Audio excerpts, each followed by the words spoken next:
Yo, sahabat sektor 7 semuanya, jumpa lagi dengan Mimin ya guys.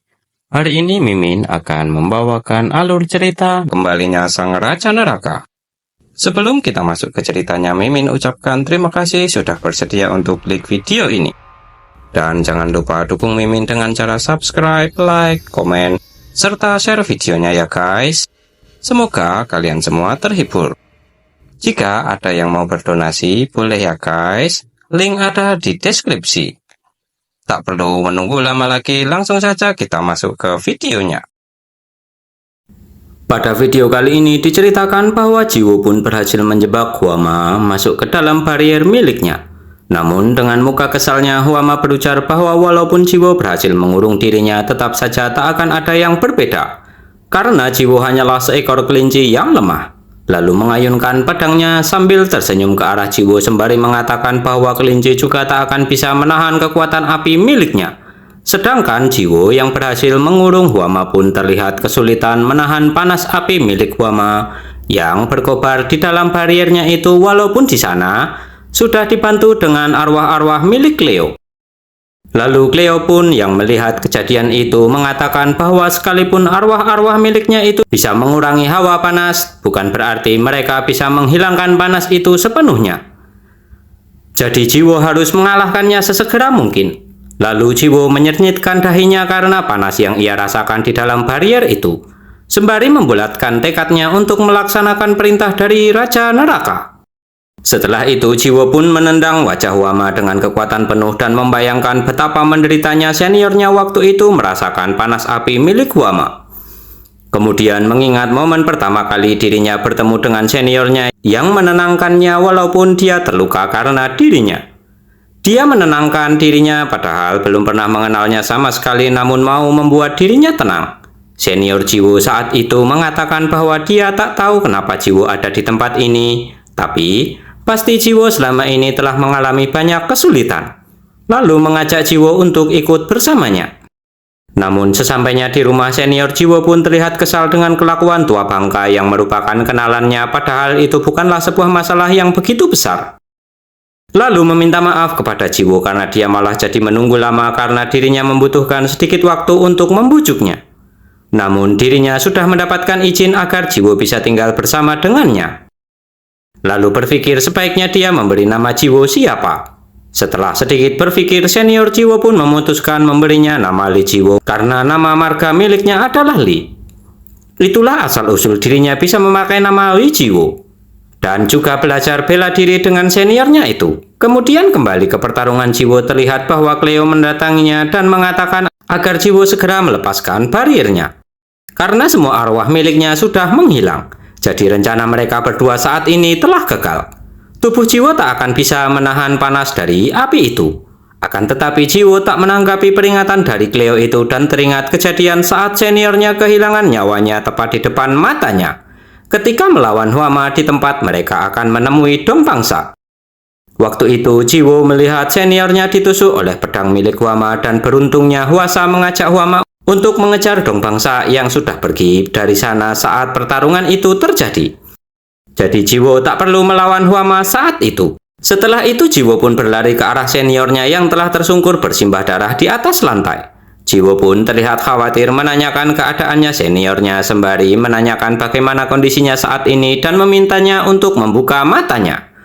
Lalu menangis karena seniornya tak kunjung membuka matanya. Tak hanya itu, Jiwo pun juga meminta maaf kepadanya yang sama sekali tak bisa membantu. Itu karena dirinya tak memiliki pakaian jenazah serta teknik bertarung yang memadai.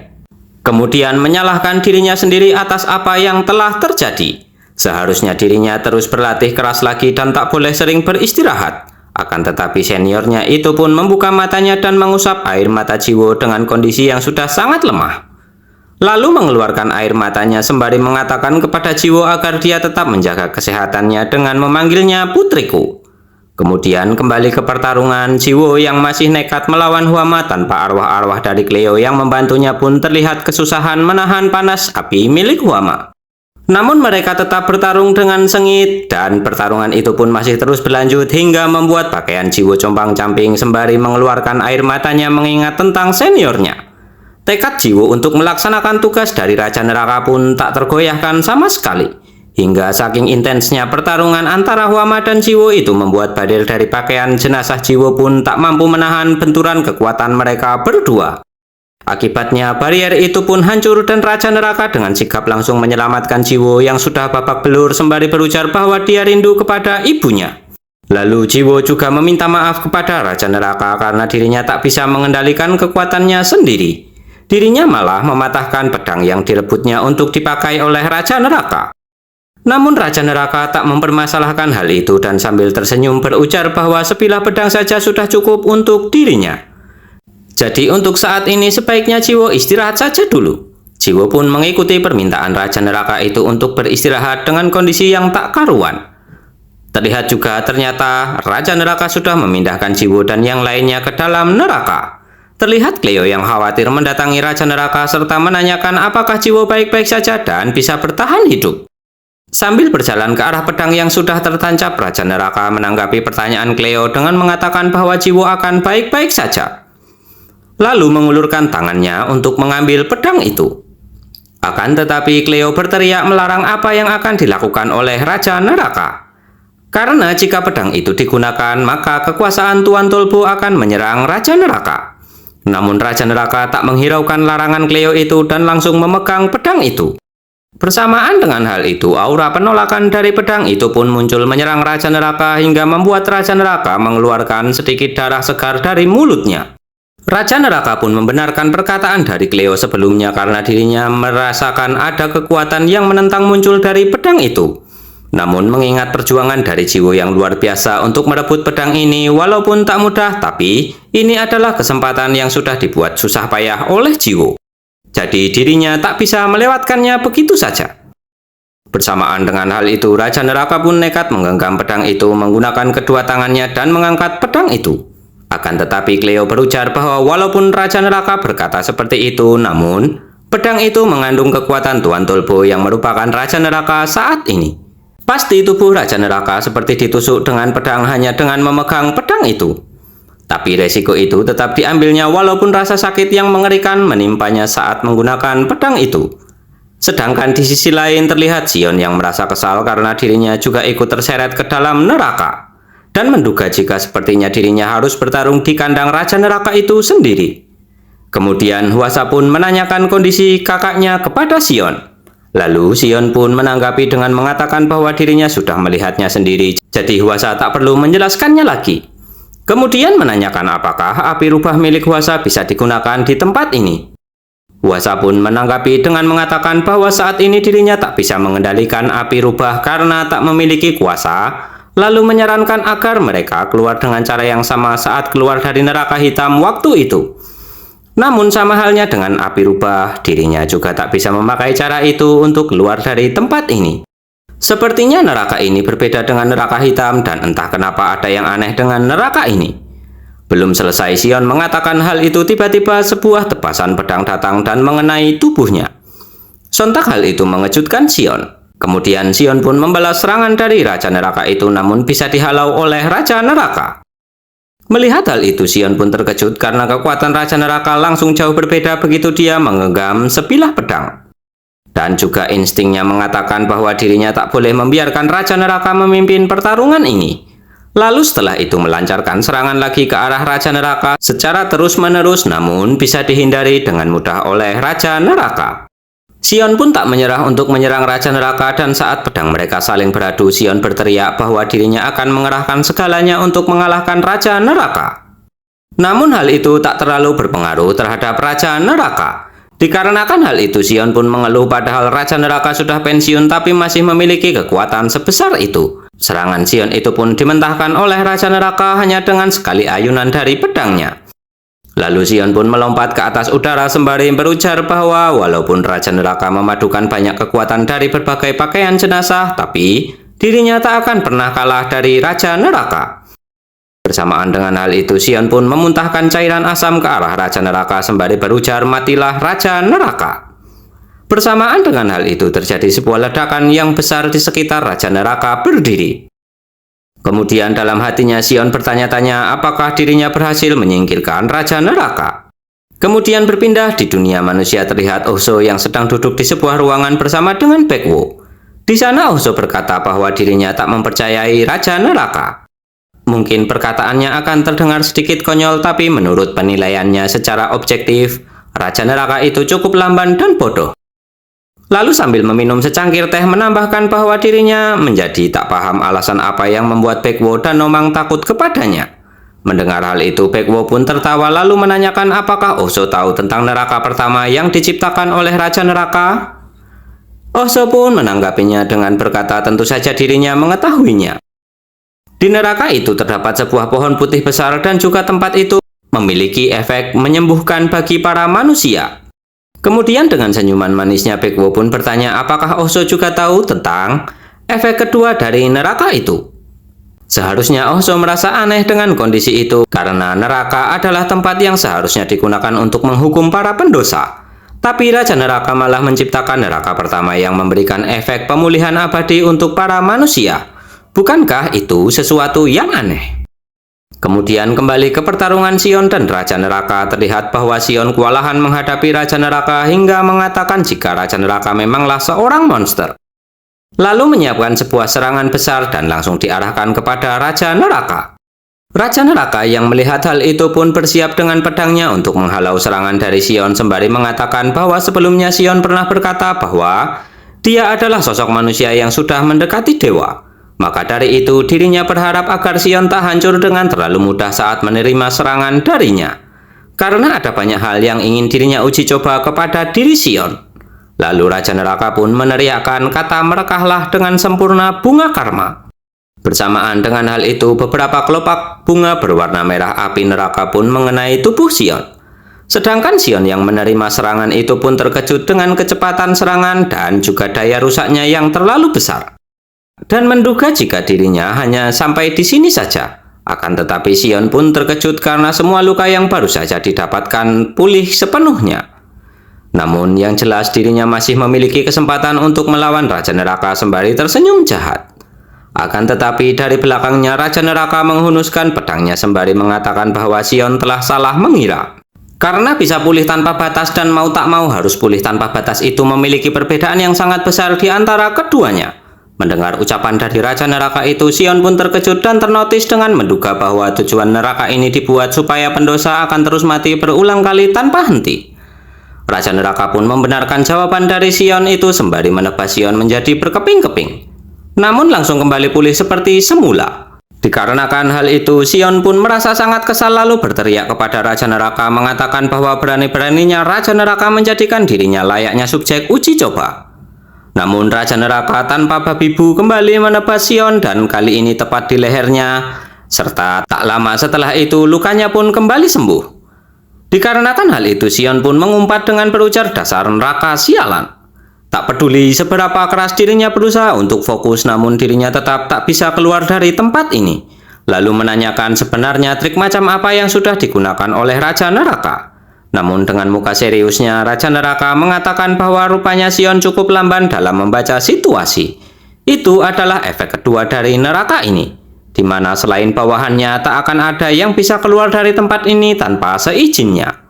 Bersamaan dengan hal itu, Raja Neraka pun kembali menebas Sion dan setelah itu mengeluarkan jurus pelahapan buas, di mana dari ujung pedangnya keluar sebuah ledakan energi ke arah Sion yang membuatnya terpental ke belakang. Lalu Raja Neraka kembali mendekati Sion untuk menyerangnya lagi sembari berujar bahwa rupanya wujud Sion tetap tak berubah sekalipun sudah terkena pelahapan buas miliknya. Lalu mengatakan bagaimana jika dengan serangan peringatan langsung ini. Bersamaan dengan hal itu, Raja Neraka pun kembali menebas tubuh Sion lagi. Sedangkan Sion yang menerima tebasan itu merasa kesakitan karena satu tebasan saja bisa mengoyak seluruh tubuhnya. Kemudian Sion pun mengingat masa lalu saat masih bersama dengan gurunya di sebuah kafe. Di sana Sion terlihat terkejut karena mengetahui bahwa gurunya itu sedang hamil. Kemudian menanyakan apakah gurunya itu sudah menikah.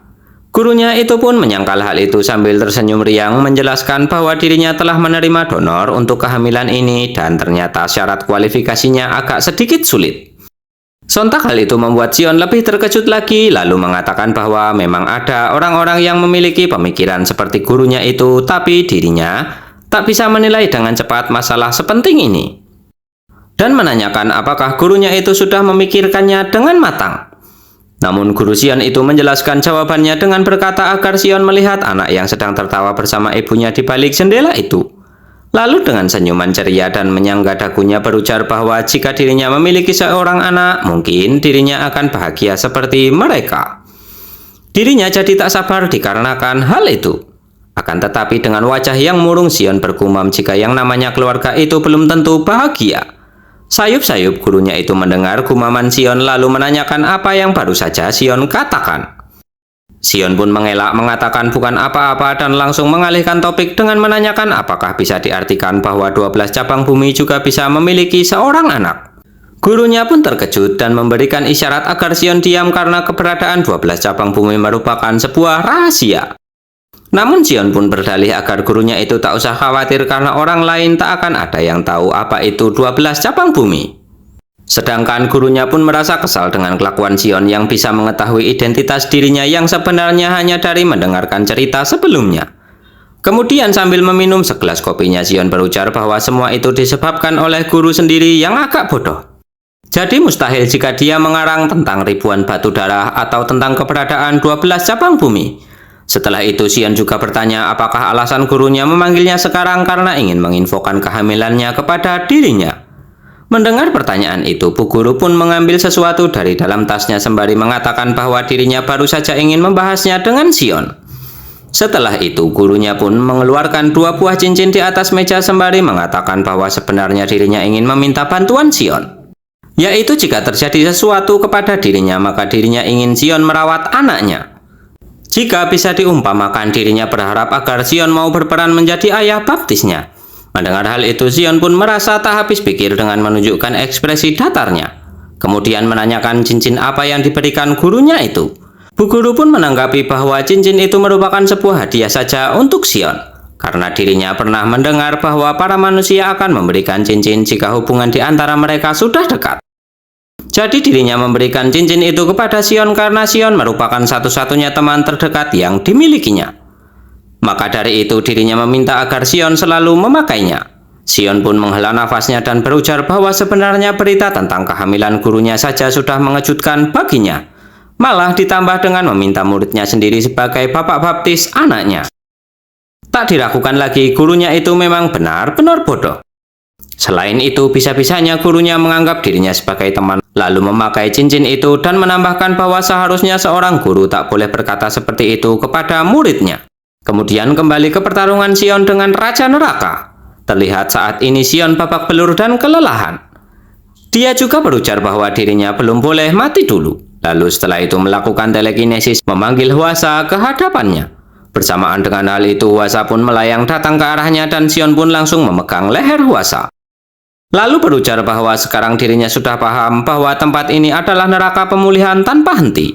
Siapapun bisa masuk dengan mudah namun tak akan bisa keluar tanpa seizin pemiliknya. Pada akhirnya tempat ini sama saja dengan kehidupannya dulu. Kemudian dengan muka yang mengerikan Raja Neraka berujar bahwa sudah seharusnya tempat yang bernama neraka itu memanglah sangat mengerikan. Apalagi bagi pendosa seperti Sion. Bersamaan dengan hal itu Raja Neraka pun dalam sekejap sudah berada di depan Sion dan menyerangnya. Akan tetapi kali ini Sion bisa menghindarinya sembari mengambil jantung milik Hwasa. Sion juga membalas perkataan Raja Neraka bahwa tempat ini tak begitu mengerikan baginya. Lalu memakan jantung milik Hwasa sembari dalam hatinya berujar bahwa karena jika dirinya tak bisa keluar maka dirinya hanya perlu memasukkannya saja. Raja Neraka pun terkejut melihat Sion yang dengan mudahnya mengambil jantung Hwasa begitu saja.